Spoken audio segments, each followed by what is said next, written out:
بسم الله الرحمن الرحيم. الحمد لله رب العالمين، وأفضل الصلاة وأتم التسليم على سيدنا ومولانا محمد الصادق الوعد الأمين المبعوث رحمة للعالمين، وعلى آله وصحبه حق قدره ومقداره العظيم. اللهم يا ربنا لك الحمد كما ينبغي لجلال وجهك ولعظيم سلطانك. سبحانك لا نحصي ثناء عليك أنت كما أثنيت على نفسك. يا ربنا لك الحمد وإليك المشتكى وأنت المستعان وبك المستغاث وعليك التكلان، ولا حول ولا قوة إلا بالله العلي العظيم. اللهم لا سهل إلا ما جعلته سهلا، وأنت يا حي يا كريم تجعل الحزن إذا شئت سهلا سهلا. رحمتك نرجو فلا تكلنا إلى أنفسنا طرفة عين ولا أدنى من ذلك، وأصلح لنا شأننا كله. إلهنا لا علم لنا إلا ما علمتنا، فعلمنا من لدنك علما إنك أنت العليم الحكيم. اللهم علمنا ما ينفعنا وانفعنا بما علمتنا، وزدنا علما وزدنا فقها في الدين، وارزقنا يا إلهنا العلم النافع والقلب الخاشع والطرف الدامع واللسان الذاكر والعمل المتقبل والشفاء من كل داء. حسبنا الله ونعم الوكيل، حسبنا الله ونعم الوكيل، حسبنا الله ونعم الوكيل، ولا حول ولا قوة إلا بالله العلي العظيم. الفاتحة إلى حضرة المصطفى صلى الله عليه وسلم، ومن جنابه الشريف هدية واصلة إلى أهل الفضل علينا، وبنية الفتح والقبول. صلى على سيدنا محمد وعلى آله وصحبه أجمعين.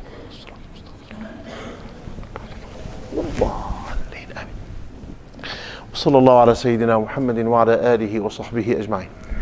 في البداية أيها الإخوة، الشكر الجزيل لأخي الحبيب العالم الفقيه المتمكن الشيخ عبد الرزاق. الحقيقة حسن ظن منه أن دعاني. لست بذلك الرجل حسب توصيفه، ولكن كما يقال ما تراه في أخيك فهو فيك. إنما أنا طالب علم، طلب مني فاستجبت لأن إشارته أمر، وهو رجل له تفريده في كثير من المناهج، من أهمها أمر الثبات على المبادئ التي تدل العبادة على منهج رب العباد، وهذا عمل جليل أيها الإخوة. والدلال لصاحب الدلال هو الدلال على بضاعة الرحمن، وأسأل الله أن يكرمه بهذا الثوب على الدوام، فهو ابن بجدتها ويستحق أن يوصف بها إن شاء الله تعالى. ومن ورائه أولئك الكرام الذين يدعوهم وإني وربكم أدناهم، ولكن الله سبحانه وتعالى يقوي سراج المرء من خلال مشيه في ركاب الأكابر، فأسأل الله أن يهبنا لهم. قولوا آمين. لما بلغني العنوان أيها الإخوة، وجدتني قاصرا عن أن أطاول هذه الحقيقة، ولكن كما قلت وأعيد، الإشارة أمر، فسألت الله عز وجل أن يعينني في أن أجمع شيئا مما يربطنا ويربط قلبنا بمسلك ذلك المنهج، والوقوف على بداية ذلك السبيل، ثم العكوف على محراب المعبود جل في علاه، فلعل قضية التمام تأتي من ذوي القلوب الراشدة الذين يأتون بعدنا فيجسدون حقيقة هذا المطلب بإذن الله تعالى.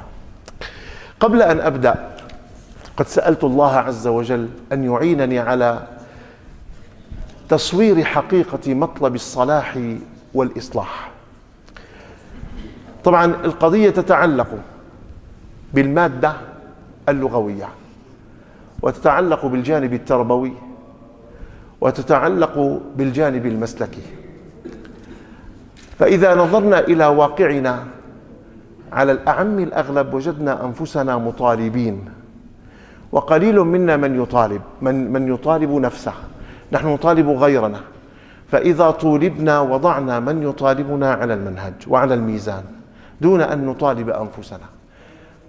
ولو أنصف الناس أنفسهم من أنفسهم فطالبوا أنفسهم ووضعوا شأنهم على الميزان لما احتجنا إلى كل هذه المحاضرات إطلاقا، حتى لا وجدنا أنفسنا واقفين على راحة تامة على المنبر، نأتي على المقدمات والأركان والسنن في خطبة الجمعة ثم ننزل، لأن الكل فقهاء قد أنصفوا أنفسهم من أنفسهم، تعلمون يا سادة أن سيدنا عمر بن الخطاب رضي الله تعالى عنه لما قال طوبى لمن أهدى إلى عمر عيوبه ما وجدنا إلا القليل النادر، فإذا وجدنا وحدة ولا تنتين عبر مسيرة خلافة عمر وإسلام عمر ما قبل ذلك وما بعده نقول هذا شيء لا يذكر إطلاقا. فما وجدنا أحدا يقف في على يعني طريق عمر يقول هذا خطأ وهذا صواب هذا خطأ، لا. لما؟ قال لأننا كنا نجد أن كل واحد منهم يطالب نفسه، فكل يزكي نفسه بمطالبتها على منهج رسول الله صلى الله عليه وسلم، فكل مزك نفسه بنفسه عبر الائتساء. هنالك جانب آخر أنه يرى غيره أفضل منه. أنا أريد أن ألفت النظر إلى ناحية وهي ترتبط أي ارتباط بالمسلك التربوي. كان سيدنا الشيخ عبد الرحمن الشاغوري رحمه الله تعالى وكثير من طلاب سيدي الشيخ الهاشمي شيخ شيوخنا يقول لن تذوق طعم الطريق حتى تعتقد أنك أدنى من أدنى خلق الله.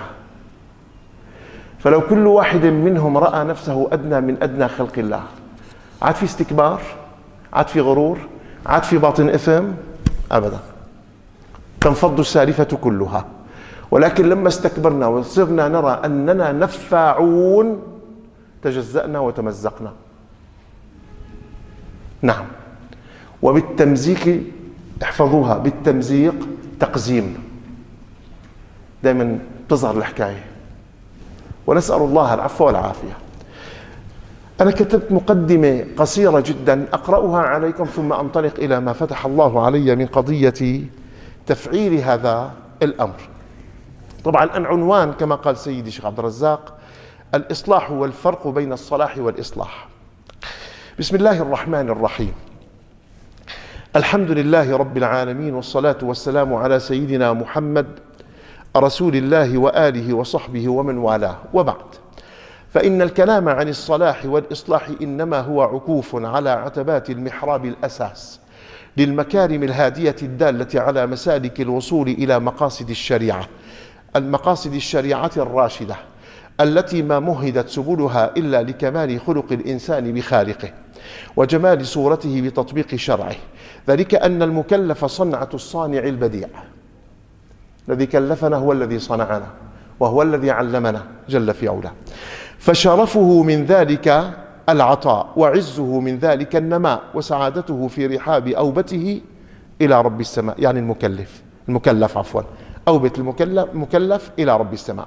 من أجل ذلك هيأ المولى الكريم عبده فجعله في أحسن تقويم لأقوم التكاليف بأوضح سبيل، وقال في ذلك سبحانه: لا يكلف الله نفسا إلا وسعها، لها ما كسبت وعليها ما اكتسبت.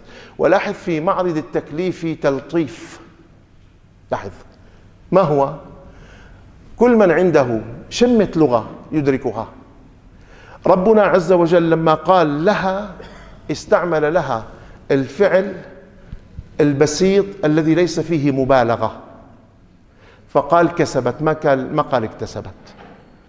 لها هون الملك، كسبت فعلت، يعني ما كلفك إلا ما تطيق، لا يكلف الله نفسا إلا وسعها.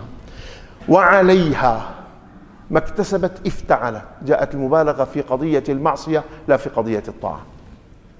ففي الطاعة استرواح، وفي الطاعة إدمان حقيقي على المذاق الراقي.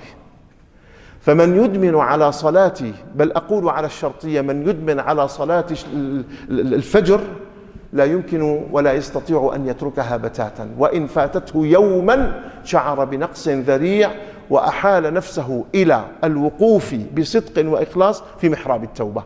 يعني الأوبة الرجوع إلى الله عز وجل، أنه أنقص نفسه فوصل في قضية المخالفة إلى افتعلت، قبل كان كسبت. لأن الحق عز وجل ما كلفك ليشقيك أو يتعبك. قد يقول قائل إن النفس تعاني من قضية التكاليف، لا تعاني أنها لا تستطيع. ربنا عز وجل أدرى بما خلق ومن خلق، هو الذي قال لا يكلف الله نفسا إلا وسعها، هو الذي قال لا يكلف الله نفسا إلا ما آتاها جل في علاه. فلذلك كلفك على تلطيف. وربنا عز وجل لا حاجة به إلى عبادتك، لكن لما افترض عليك؟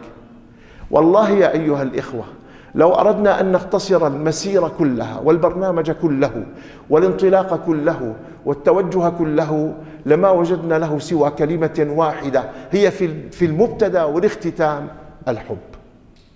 أحب أن يعرف فدلنا عليه به سبحانه وتعالى. نعم. فكانت المطالبة بالصلاح ومن ثم بالإصلاح مطالبة بالحفاظ على جوهر كمن في طي كل قلب. كيف؟ يولد المرء على الفطرة، يعني على التوحيد الخالص. أي امرئ كل مخلوق مآله إلى التكليف، الأناسي والجن، على الفطرة، فأبواه إلى آخره كما نعلم. فلذلك أنت حينما تنادي إنسانا لتدله على الله تنادي فطرته، فإن كان في حالة اضطرار وحالة كرب يستجيب بسرعة سريعة. لذلك كل مكروب في الغرب استجابته أسرع من أهل الكرب في الشرق، لأنه هناك وصلوا للدنيا وما لقوا شيء، وصلوا إلى سد، فعلموا أن الموئل والأمان والحصن الآمن إنما هو في دين الله، هذا الذي خاطب العقل والقلب معا وجعل هذا القلب الذي هو موضع الوجدان ملك الجوارح. نعم. فما من أحد إلا ويملك القدرة على حمل تلك الأمانة. وأنا أتيك على مثال عقلي، دليل عقلي. بعض الناس يتكاسلون عن قضية تطبيق التكاليف، حتى إذا ما صار عندهم أسرة وأولاد، بيت بأركانه وأعضائه، ألا يكلف خاطره شاء أم أبى في حماية هذا الحصن؟ بل إنه إذا التوى الأمر منه لجأ إلى الراشدين يسألهم ماذا يفعل وقد عقه ابنه، ماذا يفعل وقد خالفته زوجته، ماذا يفعل؟ لاحظ، هذا استدلال عقلي. حينما يكون صاحب خلية مع يقينه أنه راحل عنها، ما الذي يدعوه إلى هذا أيها الإخوة؟ منطلق الفطرة، لأن الجنس يألفه الجنس وهو يحب التملك، غير أنه بهذا التملك صاحب توجه إلى مستقبل، يعلم أنه يجمع وسيترك هذا لغيره. والإسلام دين المستقبل على الدوام إلى أن يكون المآل الجنة. نعم، الإسلام دين المستقبل، لكن آخر المطاف وين؟ الجنة، وهو الوطن الأصلي، وحب الوطن من الإيمان. نعم. الله الله. وبذلك كانت المطالبة على التكليف، وتلك هي الحكمة الإلهية التي تجلت أوامرها ونواهيها من علياء الله تعالى، فكانت مكمن السعادة للملتزمين وموئل الأمان للحائرين ومسار الوصول للسائرين. يعني إسلام وإيمان وإحسان، أي باختصار يعني علم اليقين، عين اليقين، حق اليقين. تدرس عن الحج، علم اليقين.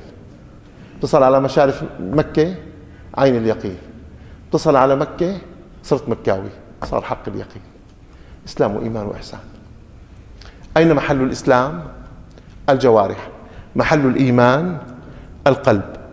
والإحسان مفرز الإسلام والإيمان، محله الروح. أبدا.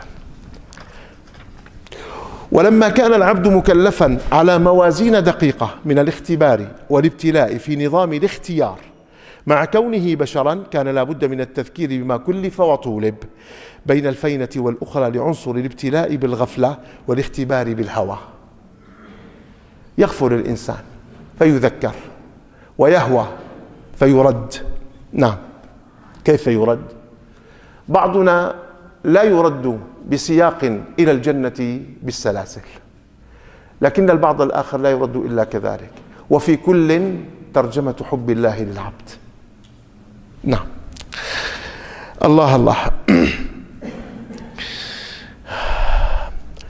إذن أعيد: ولما كان العبد مكلفا على موازين دقيقة من الاختبار والابتلاء في نظام الاختيار، مع كونه بشرا كان لا بد من التذكير بما كلف وطولب بين الفينة والأخرى لعنصر الابتلاء بالغفلة والاختبار بالهوى، ذلك أن التذكير مدخل جليل من مداخل الأوبة. الأوبة أي الرجوع إلى الله تبارك وتعالى. وما أحلى الرجوع إليه، ما في حدا محافظها، لأنه بالأصل قديما كانت غنية، بس قبل ما تكون غنية الكلمة كانت موجودة، وليس الكلام والجمل الأدبية حكرا على أحد. فما أحلى الرجوع إليه، وهاء الضمير عندك يا صاحب الفطرة إلى من تعود.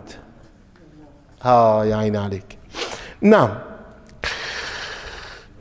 الله. ذلك أن التذكير مدخل جليل من مداخل الأوبة السريعة بعنصر الفطرة السليمة المترجمة لأصل الإيمان الكامن في الداخل البشري دون استثناء. شو يعني دون استثناء؟ يعني حتى الكفار ما في إنسان إلا من جوا عنده توحيد.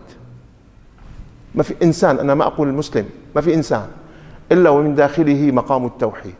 فإن كنت ذلك البطل وذلك المزكي فاستنبعه. نعم. وقد قال الآمر الجليل سبحانه، أنا آتي على هذه اللفتة بمثال سريع. الله يرحم سيدنا الدكتور سعيد، الشهيد السعيد، إمامنا بكل الاعتبارات. لما كان يوما من الأيام في فرنسا لمؤتمر يتعلق بالأديان وما شابه ذلك، كان معه بعض الكرام من مشايخ اليمن، كان هنالك تطرق لقضية الخوف من الله، وبين الحاضرين صحفيون فرنسيون من غير المسلمين، منهم صحفية فرنسية.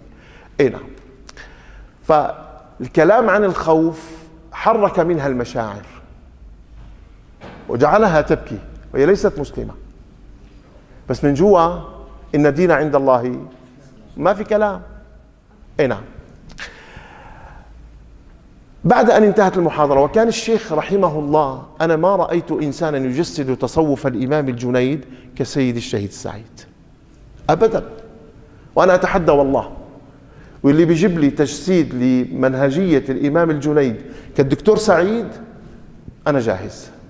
أنا قرأت، أنا ابن طريق، بس لساتني بأوله حقيقة، والله يرضى عن مشايخي اللي لهم فضل كبير علي، لكن ما في إنسان فهمت الطريق منه على حبته وبحرفه مثل الدكتور سعيد، ولا ألقى الله على هذا والله. طيب، كان من عادته أنه إذا أتى بالعقليات شحنها بالوجدانيات. بآخر حياته اختمر تمام، يعني لما شرح الحكم كما تعلمون تكلم عن الخوف وربط ذلك بالحب. العقل يقول كيف أخاف من أحب، ما هيك؟ الله الله.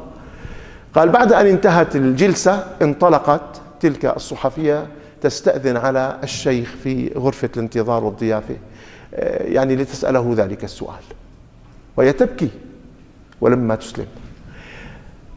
فأذن لها فسألت والشيخ مطرق. قال كيف يخاف الإنسان من يحب؟ فتوجه الشيخ وهو يبكي يقول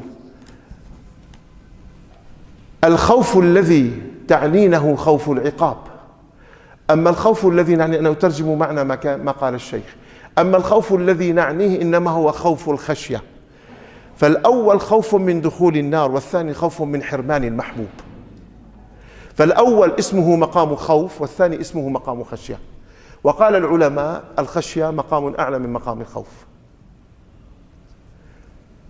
فقد يماث مقام الخوف عنك، ما بتعود تخاف بس تخشى، لأن أدخل النار وأصلى بها ولهي بها وأنا لا أطيقها خير لي وأخف علي كثير من أن أحرم محبوبي. لذلك قالوا وآخر أمره حاء وباء، أحب الله أن نعرف، فحرك ذلك بالتوحيد داخل فطرتنا ومشاعرنا. فكلنا إذا اضطر، وإن كان أفسق الفساق أعاذنا الله جميعا من هذا الشيء، إذا اضطر ووقع في مأزق يقول يا رب، مو من جوارحه، من أعماقه، لأن هنالك نداء من الأعماق يناديه. أرأيت إلى إنسان استنفذ كل فرصه ألا يبقى شيء يناديه من الداخل يزرع فيه الأمل؟ قال إنه نداء الصانع،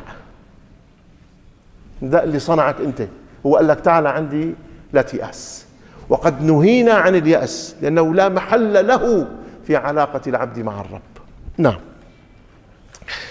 عذرا هيب يعني بين معقوفتين، لكن دائما يا أهلا سيدي أهلا سيدي، دائما كما يقال الحديث ذو شجون، يعني يشد بعضه بعضه.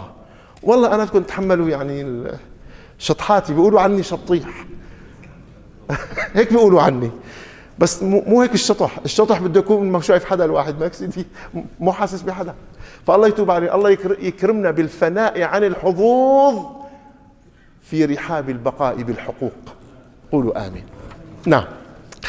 وقد قال الآمر الجليل سبحانه: وذكر فإن الذكرى تنفع المؤمنين. والإيمان أصل معناه في اللغة التصديق، وما من أحد في داخله إلا في داخله تصديق. نعم. وعليه فما واجب التكليف إلا استخراج سر القبول من قلب المنصوح. هلا هون نحن ندخل بقضية الصلاح والإصلاح. سر القبول إلا استخراج سر القبول من قلب المنصوح الغافل حتى يصحو، وكأنك تزيل الغبار عن معدنه الأصلي وجوهره النفيس الذي عبر عنه الحرف النبوي بقوله صلى الله عليه وسلم في الصحيح: تجدون الناس معادن، بعض الروايات كمعادن الذهب والفضة، تجدون الناس معادن فخيارهم في الجاهلية خيارهم، قال فخيارهم في الجاهلية يعني في خيار، وإلا ما قال صلى الله عليه وسلم إنما بعثت، وإن كان الحديث ضعيفا لكن معناه صحيح، إنما بعثت لأتمم مكارم الأخلاق، ما قال لأوجد. هذا إنصاف الإسلام أيها الإخوة. فخيارهم في الجاهلية خيارهم في الإسلام إذا فقهوا. وأبرع شيء، والنبي سيد من نطق بالضاد، أن قال فقهوا ولم يقل فقهوا، فبالضم فقه كل شيء. فقه يعقوبنا كما قال أبو حنيفة في حق أبي يوسف، ما قال فقه. فقه يعني بعض المسائل، فقه كل المسائل إذا فقهوا. نعم. وإن أهم ما يستنهض همة العبد هو التذكير بالصلاح الذي خاطبه به مولاه عبر طرائق الإصلاح التي طالبه بأن يتعدى إلى سواه في نظام ضوابط بيان القرآن ومكارم سيد ولد عدنان صلى الله عليه وسلم. هذا وقد جعلت البحث ضمن هلا الفقير يعني الأمر يعني بترتيب من عندي وأنا طالب علم. اي نعم. فإن كان غير مقبول ردوه علي، وهذا الشأن يعني في الحقيقة. وإذا كان مقبول يعني ردوا علي دعوة صالحة، جزاكم الله خيرا. نعم. وأنا والله استنبعت الخير من قلب هذا الرجل اللي أحسن الظن وأصر، وأنا كنت يعني من جماعة الله الهريبو يعني. اي نعم. هي إلي هي سيدي، الله يخلي لي إياك يا رب. نعم. وقد جعلت البحث ضمن خطة منهجية بعناوين تجلي فصول المادة بسلاسة هادفة وبساطة موصلة، وهي على النسق التالي، عبارة عن 8 بنود. في البداية شواهد قرآنية، يعني نبدأ بالمنبع. 1. 2 شواهد نبوية، طبعا يعني بمقاطع وليس على الشمول والكل. 3. الصلاح معناه لغة واصطلاحا. 4. الصالح عند أهل العلم، مين هو الصالح؟ شو معنى صالح؟ إيه نعم. 5. الصلاح على المعنى اللازم، يعني خليني أقول أنا استعرت اللفظة اللغوية، لازم والمتعدي. لازم إذا قلنا قام زيد، متعدي يقيم زيد حفلا. نعم. طبعا هي عبارة عن فضول بين يدي أهل الاختصاص. نعم. الصلاح على المعنى اللازم، الصلاح على المعنى المتعدي للغير يعني الإصلاح. نعم. 7. من أجل علاماته الصادقة.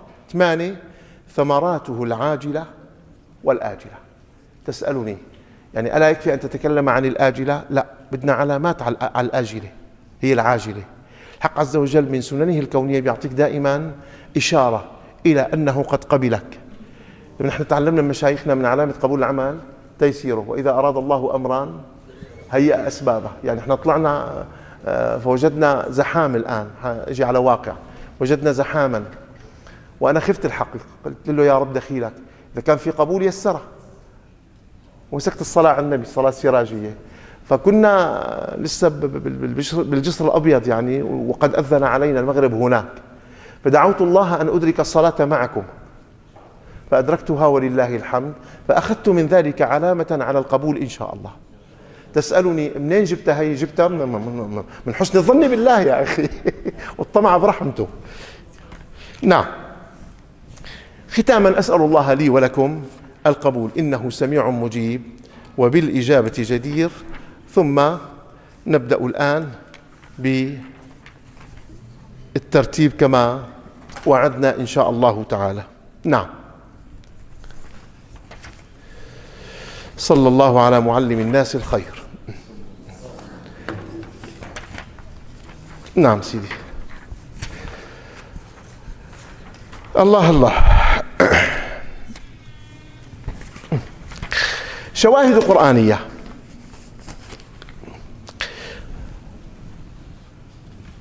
أحببت أن أستهل ذلك، طبعا أتى بالآيات من سورة الأنفال، جزاه الله عنا كل خير مقرئنا، فاتقوا الله وأصلحوا ذات بينكم، غير أن إصلاح ذات البين جزء من كل ما يكسدي. أي نعم.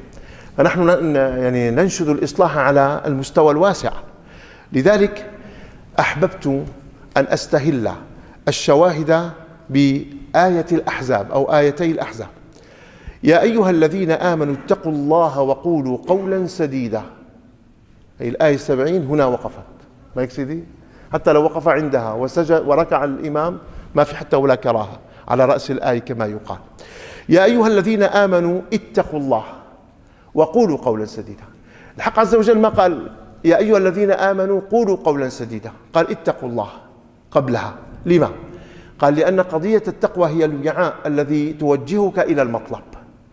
فمن كان غير تقي ولو ألف المحاضرات كلها لا يمكن أن يصل إلى المقصد، إلى المقام المنشود مطلقا.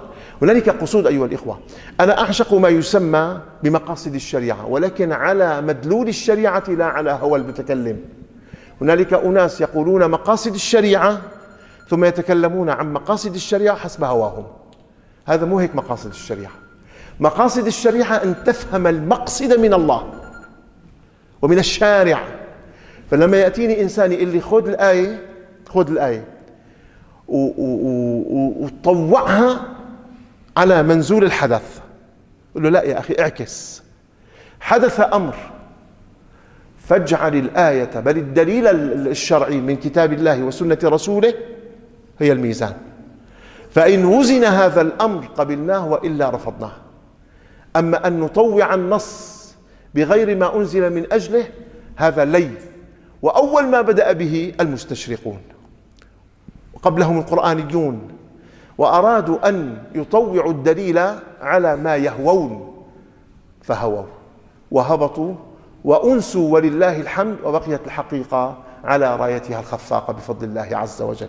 فما بصير أنا أقول إسقاط النص على الواقع، لا، الواقع شايفه أنا. يعني لو شفت إنسان عم يشرب شيء ما سموه لا خمر ولا شيء وأبدا، ولكن المقصد واضح والإشارة في مسألة التحريم واضحة، والحكمة الإلهية في التحريم على الأصل واضحة أنه مسكر، فبقول حلال لأنه ما قالوا عنه خمر. سموني يا شراب طاقة، لا مو شراب طاقة، هذا إزالة طاقة، لأنه قد كمن فيه مما يهوي بعقل الإنسان بطريقة عجيبة، وقد أفرطوا في توريده إلى بلادنا. يعني في كثير شغلات اجت مع الأزمة، وهذا أمر خطير. فأنا أي شيء أنزله على الدليل، غير أن المطلب الأساس هو أن ننادي أهل الاختصاص ونطلب منهم أن يوزنوا هم، لا أن نزن نحن. وهذا أمر شرحه يطول، وربما لو استرسلنا فيه لأخرجنا عن مقام ما نحن فيه. اتقوا الله، أن ألتزم بالأوامر والنواهي باختصار طبعا. وقولوا قولا سديدا. الله الله. قال العلماء: سديدا صدقا وصوابا، أو كن وأنت تقي قاصدا الحق. أنت تقي بذاتك شيء حسن، ولكن إذا انطلقت في ترجمة التقوى التي ذقت طعمها ينبغي أن تكون صاحب صدق وصواب، وله بنود تأتي معنا تباعا فيما سيأتي إن شاء الله تعالى. إذن باختصار، ما هو القول السديد؟ الصدق والصواب، أو قولا سديدا يعني صدقا وصوابا. يصلح لكم أعمالكم. لاحظ الجواب وين إجا. إمتى بيجي الإصلاح؟ يعني إيش شلون بدي أصلح؟ أنا بصلح بعدين بتعلم؟ لا، إن قرب معصية العاصي الجاهل من معصيته أقرب من قرب سواد العين إلى بياضها، كما قال العلماء. يصلح لكم أعمالكم ويغفر لكم ذنوبكم. الغفر الستر، لكن اعلم أن الله إذا سترك عفى عنك. العفو المحو. فلذلك من الأدب أن تكثر الاستغفار، لا تكثر طلب العفو، وإن كان طلب العفو مشروعا من غير أدنى شك، لكن استغفر أكثر. والنبي دلنا على الاستكثار من الاستغفار، ما يكون لا بأحاديث صحيحة كثيرة. إيه نعم. ليش؟ قال: لأنك بأدبك تقول: يا رب إني ذلك العبد العاجز فأسألك الستر، وطمعي بسترك يتولد منه العطايا والتحف. تعاملني بما أنت أهله، قل كل يعمل على شاكلته. سبحان الله. ويغفر لكم ذنوبكم ومن يطع الله ورسوله فقد فاز فوزا عظيما. لاحظ، اجت التقوى بعدين القول السديد، وكأني بالقول السديد ثمرة التقوى على الصدق. اجى بعد منا صلاح العمل. إذا لابد من مادة. مين منا بيحسن يصنع شيء بدون مادة؟ ما حدا. وأنا أعجب كل العجب حينما يأتون يتكلمون عن قضية كونية دنيوية، خليني أقول بناء مبنى، بيجيبوا مهندس يقولوا بدنا مخطط قبل ما نجيب الباطنجي ونجيب ما بعرف شو. موضوع قضية بنجيب محامي، موضوع معضلة مرضية بنجيب طبيب، وقت نتكلم عن الدين بنجيب مين ما كان. وكل الناس بصيروا مفاتيح. وما أكثر اليوم البث المباشر في تلقي جواب الفتية، وكلنا رضينا، كثير منا رضي بأن يكون أسرع دخولا إلى النار. أنا قلتها: أجرأكم على الفتية أجرأكم على النار.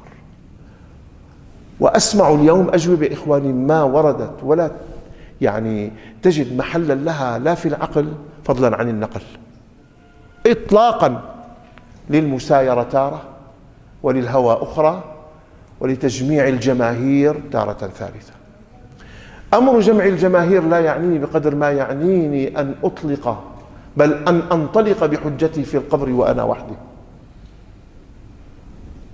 كثير منا هوى هذه القضية ويحب أن يتذوق طعمها بطرائق شتى، وهذا أمر خطير ينبغي التحذير منه. نعم. الآية الثانية قال تعالى: وأما من آمن وعمل صالحا فله جزاء الحسنى. بعضهم قالوا الحسنى يسر العمل، لكن القول الفصل عند أكثر المفسرين الجنة. ليش دغري اختصروها عن الجنة؟ قال داخل الجنة معناتها عمل صالحا وقال قولا سديدا وإلى آخره، لأنه يعني النتائج مرهونة بإيش؟ بمقدماتها كما قال المناطق بكل اختصار. فأنت من أهل الجنة، إذن أنت تعمل صالحا. نعم.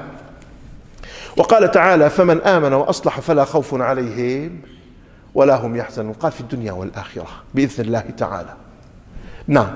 آمن صدق، وأصلح يعني إشارة إلى العمل، الذين آمنوا وعملوا، فالعمل يصدق حقيقة الإيمان.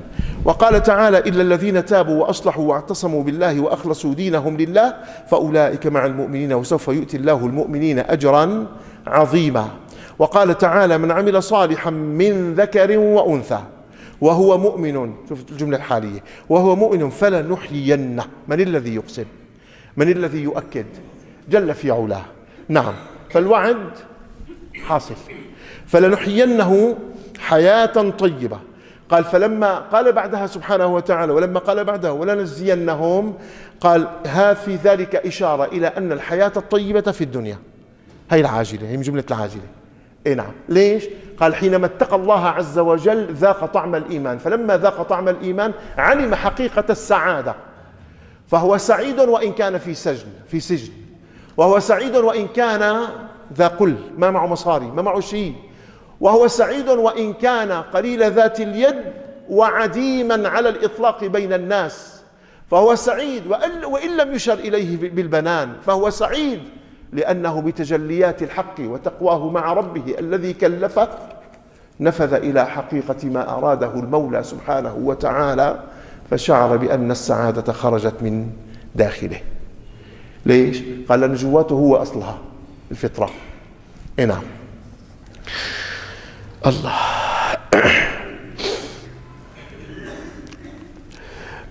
ولنجزينهم أجرهم بأحسن ما كانوا يعملون، قل كل يعمل على شاكلته. نعم. يعني العلماء يقولون لما قال سبحانه وتعالى لما قال صلى الله عليه وسلم فيها ما لا عين رأت ولا أذن سمعت ولا خطر على قلب بشر، قال أي شيء بيخطر على بالك من جنان الأرض ليست هي الجنة، أعلى بكثير، فتصور قد ما بدك. هذا جانب. الجانب الآخر، الحق سبحانه وتعالى وعدنا أننا نراه، وقد علمنا عقيدة أن رؤية الله عز وجل هي النعيم الأوفى، هي النعيم الأوفى. وأعلمنا في المحكم بقوله ليس كمثله شيء. قال العلماء كل ما خطر ببالك فالله بخلاف ذلك. طيب تجي أنت بتتذكر اسمه الجميل، فشو بيخطر على بالك؟ الصور الجميلة. شفت صورة جميلة وصورة جميلة وصورة جميلة، لا، الحق عز وجل ليس كمثله شيء، ليس كمثله شيء، ليس كمثله شيء، وهو الجميل على الحقيقة. فاعلم أنك حينما تراه، ونسأل الله أن نكون من أهلها، أهل الرؤية يوم الله، ستنسى نعيم الجنة. لذلك يدخلك الجنة قبل رؤيته، قبل ضيافته إليه في الرؤية. ليش؟ حتى تدرك هذه النعمة. فينسون النعيم إذا رأوه فيا خسران أهل الاعتزال. نعم. وقال تعالى إليه يصعد الكلم الطيب. أكثر المفسرين لا إله إلا الله، الكلم الطيب لا إله إلا الله. وبعضهم توسعوا في دائرة المسألة على المعنى اللغوي وغيره. لذلك نقول الحقيقة لو وقفت في محراب لا إله إلا الله لوصلت إلى كل شيء، لأنه من أدرك الله أدرك كل شيء، ومن فاته الله فاته كل شيء. نعم. الله. والعمل الصالح يرفعه. اختصر بعضهم تعريف هذه الكلمة في هذه الآية. العمل الصالح قال العبادة الخالصة، ما قال الصلاة ولا قال الزكاة ولا قال الذكر، قال العبادة. ليش؟ قال لأن العبادة تنصرف إلى كل ما يترتب عليه ثواب، وهذا ينصرف وينسحب إلى موضوعنا في الصلاح والإصلاح. نعم. والعمل الصالح يرفعه. أريد أن أشير إلى ناحية من أجل النواحي تحت ظل هذه الآية. أهل الله يقولون اقترن أمر هذا الرفع والعمل الصالح يرفعه. قال العلماء أيها الإخوة العمل الصالح يرفعه الكلم الطيب، فقدم الكلم الطيب على العمل الصالح. إذن فلا بد من التوحيد الخالص. وحينما نقول توحيد خالص ينبغي ألا تنسى العقيدة الخالصة الجازمة عندك في طويتك أنه واحد في ذاته، واحد في صفاته، واحد في أفعاله. فإذا توفر هذا الأمر عندك، نعم، رفع عملك. العمل الصالح يرفعه الكلم الطيب. إذن فالرافع الكلم الطيب والمرفوع العمل الصالح. قال أهل الله من علامة قبول العمل نسيانه. قال هذا دليل على التوحيد. ليش؟ قال لأنك إذا عملت صالحا وبقيت تنظر إلى عملك في خلدك، وكلما رأيت من خدمته في هذا العمل تذكرت أنك أسديت إليه معروفا، عبدت عملك ونسيت خالق العمل. إذن فلم يرفع عملك، فاعلم أنك متقلب في شرك خفي. فمن علامة قبول العمل نسيانه. وأنا دائما بقول لنفسي وللأحباب كتروا من دعوتين. الأولى ينسينا عملنا الصالح إذا في عمل صالح، والثانية ينسينا أنفسنا ولا يرينا أنفسنا مشايخ. وأنا أقولها وأجري على الله، والله كل من يرى نفسه شيخا إطلاقا لن يذوق طعم التوحيد الخالص، من في شرك خفي. ومن قال أنا أصابه لعنة. نعم. الله. أقف عند هذا الحد. طبعا أنا ختمتها بآية الكهف: إن الذين آمنوا وعملوا الصالحات كانت لهم جنات الفردوس نزلا خالدين فيها لا يبغون عنها حولا. نعم. أستهل الشواهد النبوية. طبعا الوقت لم يعد يسمح، نقرأ بسرعة سريعة ما يتيسر بحديث لعل أكثرنا أو الكل يحفظه، وهو قوله صلى الله عليه وسلم في الحديث المتفق عليه: كل سلامة من الناس عليه صدقة. طبعا جمعها سلاميات. نعم. كل سلامة من الناس عليه صدقة، كل يوم تطلع فيه الشمس تعدل بين الاثنين صدقة. شوف أول وحدة بلش فيها صلى الله عليه وسلم. العدل هو التوسط، ما هيك؟ والوسط هو العدل، لا كما يجسدون أو يصورون بيننا وبين كل الناس الإسلام السياسي فيقولون كن مسلما معتدلا ولا تكن مسلما مغاليا. ليش في مسلم مغالي؟ أنا هي ما بعرفها، هي مسلم مغالي هي جديدة، هي جابوها هنيك من هنيك. يعني ما عندنا إسلام اسمه إسلام أمريكي وإسلام إسرائيلي، عندنا إسلام. وقول الله تبارك وتعالى: وكذلك جعلناكم أمة وسطا، أي عدلا. هي معنى الوسط. مو ما بنفهم ما كنا صغار الوسط يعني فوق الضعيف وتحت الجيد. هكذا يعنون أيها الإخوة كل من يتكلم في السياسة، هكذا يعني أنه لا قليل ولا كتير. هذا الكلام مرفوض شرعا، مرفوض. مو هذا المقصد. العدل ما هو العدل؟ رد الحقوق إلى أهلها عدل، إنصاف الناس ولو على حساب حظوظنا عدل، إمساك الأمر من وسطه للاستحواذ على أطرافه، هذا هو العدل. فلما بمسك العصا من وسطها أمسكت بطرفيها، هذا هو الوسط، لا كما يشيرون. نعم. تعدل بين اثنين، قد يكون واحد منهم أخوك فلا بد من إحقاق الحق. نعم. وتعين الرجل في دابته.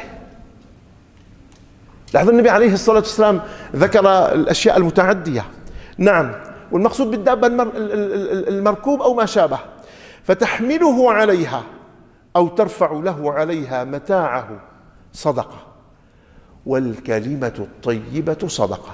نحن اليوم يعني مقصرين بحق أنفسنا في هذه القضية. أنا من شاء الله بدي أسأل سؤال: الكلمة الطيبة قديش تكلف؟ المعصية هي اللي بتكلف، لأنه أكثر الناس بيحطوا مصاري على المعاصي. ما حدا لما بدك تفوت على الجامع تصلي يقول لك قديش طلع لي معك، وبدك تطلع وصليت وخلصت. ما في. الناس بتدفع مصاري على المعصية معطعة لها إياها وعم يرخصون إياها، لكن عم يستهلكون لها ما كسبت. ما في مشقة ولا في شقاء. نعم. أو ترفع له عليها متاعه إلى آخره، والكلمة الطيبة صدقة. طبعا هذا يعني ليس على الاحتراز، على اتفاق. هنالك كلام آخر من عمل الخيرات والمبرات كما تعلمون. يعني مثلا تبسمك في وجه أخيك صدقة. مما يخالف السنة أن ألقى أخي على عبوس: خير شو صاير معك؟ والله تركني مالي رايق. فأين حق السنة وأين حقي منك في نظام السنة؟ هات لشوف. أنت هلأ التقينا في كلمة طيبة، قبل كل شيء في سلام قبل الكلام، ما هيك؟ وفي مصافحة وفي كلمة طيبة وفي ابتسامة. هدول وينون؟ قديش بكلفوك؟ ألا تعلمون أن كثيرا من الناس يغيرون ويخالفون عن الطريق مشان ما يسلموا على حدا؟ مو كثيرة هي اليوم؟ النبي ما قال سلموا، قال أفشوا صلى الله عليه وسلم. وبكل خطوة تمشيها إلى الصلاة صدقة. الخطوة المرة، والخطوة المسافة بين القدمين، يعني في فرق بين الفتح والضم.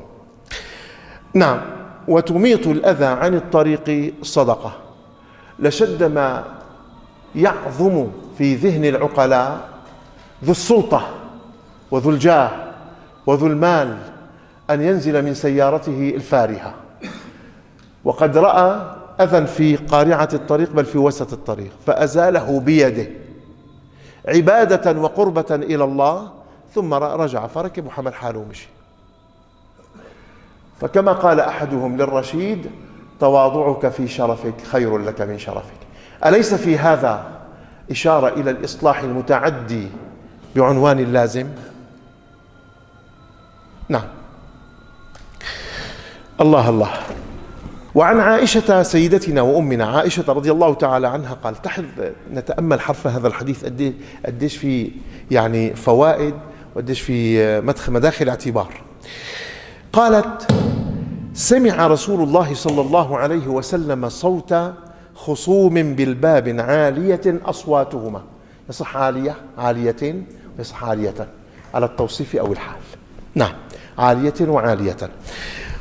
وإذا أحدهما يستودع الآخر ويسترفقه. يستودع يطلب منه أن يضع عنه من الدين، ويطلب منه أن يرفق به. إذا ما بده يضع يعني أن ينظره لأنه ما معه. وهو يقول صاحب الدين: والله لا أفعل. يعني استعمل العدل حقه والله، لكن حلف. طبعا دائما إذا دخل القسم في شؤون الدنيا والحقوق يعني زال عنه ظلال التيسير أبدا. ما في تقول على حب النبي راعينا، سيدنا النبي أشرف وأعلى. إنما هذا كلام له موضوع آخر كما يقال. نعم. نعم سيدي. نعم. والله لا أفعل. يحلف يمين بالله عز وجل ما يمكن أن يرفق به أو يضع عنه من دينه. فخرج رسول الله. هون سيدنا النبي طلع.